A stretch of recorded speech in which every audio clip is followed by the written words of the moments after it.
Hello दोस्तों, मेरा नाम अभिषेक है और आज मैं फिर से आ गया हूँ टॉप 20 क्वेश्चन सीरीज के साथ। दोस्तों, ये सामान्य ज्ञान जनरल नॉलेज का पार्ट सेकंड है। दोस्तों, किसी भी गवर्नमेंट जॉब की अगर आप तैयारी कर रहे हैं तो ये क्वेश्चंस काफ़ी महत्वपूर्ण रहने वाले हैं। जितने क्वेश्चंस हैं ये पिछले एग्जाम्स में पूछे जा चुके हैं दोस्तों।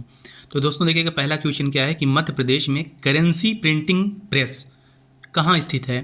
दोस्तों, ये जो करेंसी प्रिंटिंग प्रेस है ये मतलब नोट जो छपती है उसका है। ये आप देख पा रहे हैं कि बैंक नोट प्रेस देवास में है और ये ऑफिशियल वेबसाइट से एक मैंने इसका कट भी लिया है। तो दोस्तों ये कहाँ है? देवास में है। अगला दोस्तों कि यूनेस्को का पूर्ण रूप क्या है। दोस्तों देखिएगा, यूनेस्को जो है इसे United Nations Educational Scientific and Cultural Organization के नाम से जाना जाता है। इसी का ये शॉर्ट फॉर्म है। दोस्तों, ये दुनिया भर के देशों का एक संगठन है जो कि शिक्षा के क्षेत्र, कला के क्षेत्र और विज्ञान के क्षेत्र में ये काम कर रही होती है। और इसका जो फाउंडेशन है वो 16 नवंबर 1945 को किया गया। इसका जो हेड क्वार्टर है पेरिस, फ्रांस में है।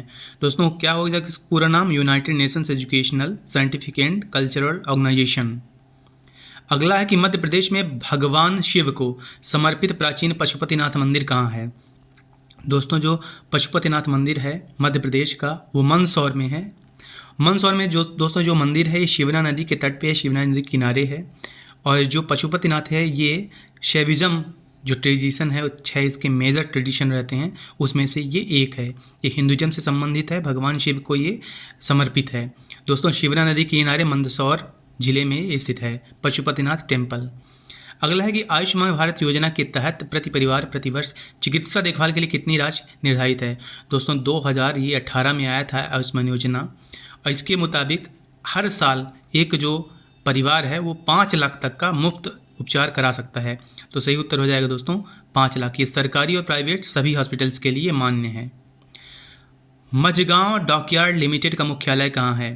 दोस्तों, जो मझगांव डॉकयार्ड लिमिटेड है दोस्तों, ये जो शिप्स रहती है या फिर जो जहाज़ें रहती हैं ये तरह तरह की निर्माण करती है और इसका जो मुख्यालय हेड क्वार्टर है वो आपका मुंबई में है, मुंबई महाराष्ट्र में।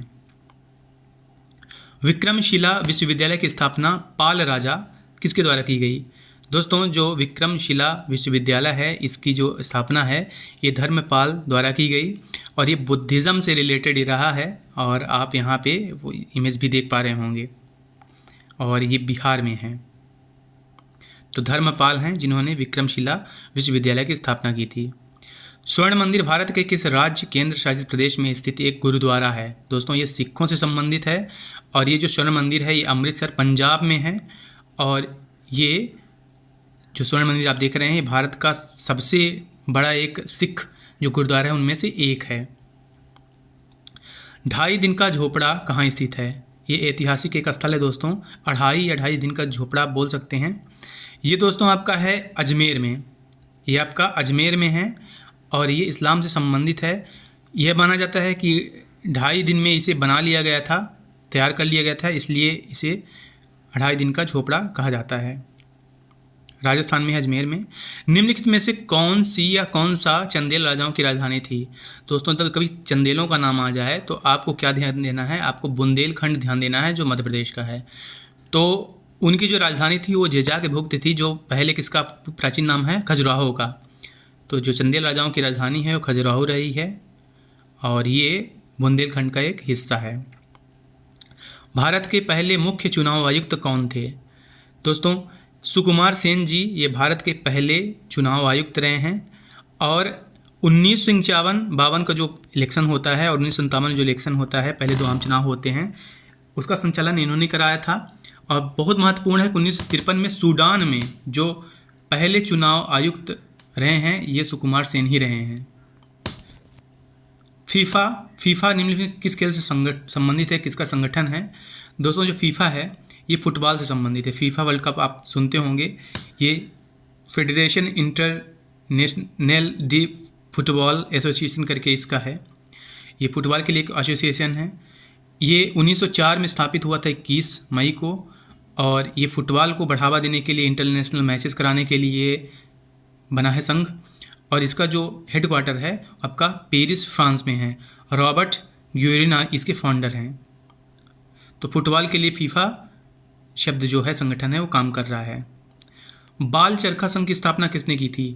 दोस्तों ये इंदिरा गांधी जी, जो कि पूर्व प्रधानमंत्री रह चुकी हैं, उन्होंने बाल चरखा संघ 1930 में और वानर सेना करके संगठन बनाया था, जो कि नॉन कोऑपरेशन या सहयोग आंदोलन जो कांग्रेस का चलाया जा रहा था उस पर इनका योगदान देना था। तो इंदिरा गांधी जी ने बाल चरखा संघ की स्थापना की थी। मध्य प्रदेश में तानसेन का मकबरा कहाँ है? दोस्तों ये तानसेन का मकबरा है और ये ग्वालियर में है। तो तानसेन का जो मकबरा है वो ग्वालियर में है। रानी रूपमती महल मध्य प्रदेश के किस जिले में स्थित है? दोस्तों जो रानी रूपमती हैं उनका मांडू से संबंध है, जो कि धार में है। और रीवा कुंड, ये इम्पोर्टेंट है, आप रीवा कुंड रीवा में नहीं है, ये भी मांडू में है, धार में ही है। मांडू एक जगह है धार जिले में, और मांडू बहुत सारे ऐतिहासिक बिल्डिंग्स के लिए जानी जाती है। बहुत सारे आपको ऐसी इमारतें देखने को मिल जाएंगी। तो आप इमेज में इंसेट में देख पा रहे होंगे रानी रूपमती का जो महल है बाज बहादुर का पैलेस है। इन दोनों की प्रेम कहानी भी काफ़ी प्रसिद्ध रही है। रेवा कुंड हो गया, ये पूरा कहाँ है? ये धार में है। निम्नलिखित में से कौन सा आयोग भारत की संवैधानिक व्यवस्था में सुधार के लिए 1928 में भारत लाया गया? दोस्तों 1928 में साइमन कमीशन भारत आया था, और जो साइमन कमीशन था ये इसके जो अध्यक्ष रहे हैं, जो इसके चेयरमैनशिप रही है वो जॉन साइमन के पास था। इसमें जितने भी इसके मेंबर्स रहे हैं वो सब ब्रिटिशर्स रहे थे, और 1928 में आया था। उस वक्त जो ब्रिटिश कानून इंडिया में एप्लीकेबल था उसमें सुधार को लेके, उसकी स्टडी अध्ययन को लेके ये लाया गया था। दोस्तों इसका विरोध हुआ था क्योंकि इसमें जितने मेंबर्स थे सभी ब्रिटिशर्स थे, भारतीय नहीं थे।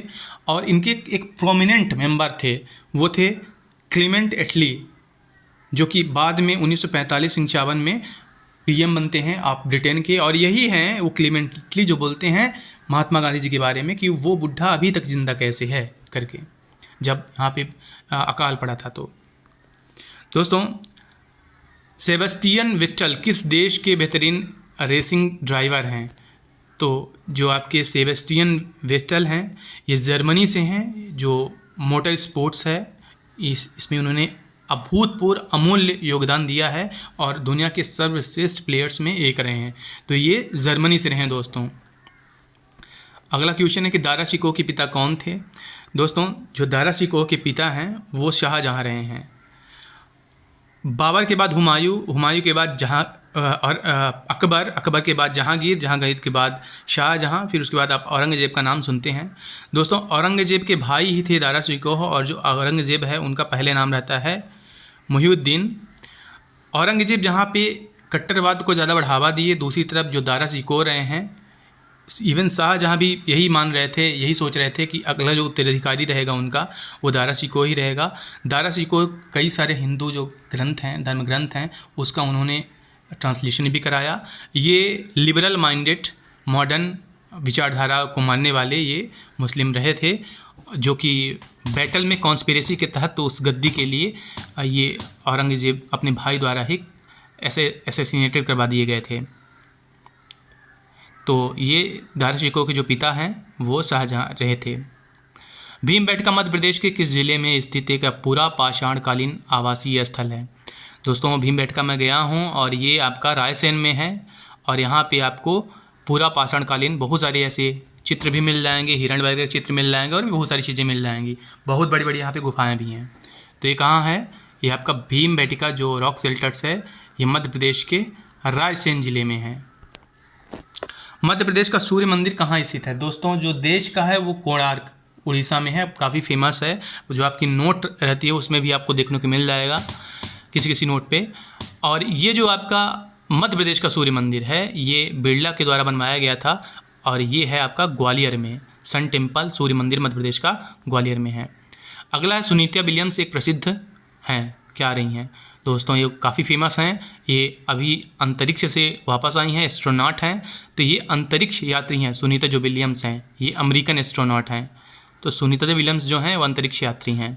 तो दोस्तों इसी के साथ अब ये सेशन समाप्त होता है। उम्मीद है कि आपको वीडियो पसंद आई होगी। Thank you.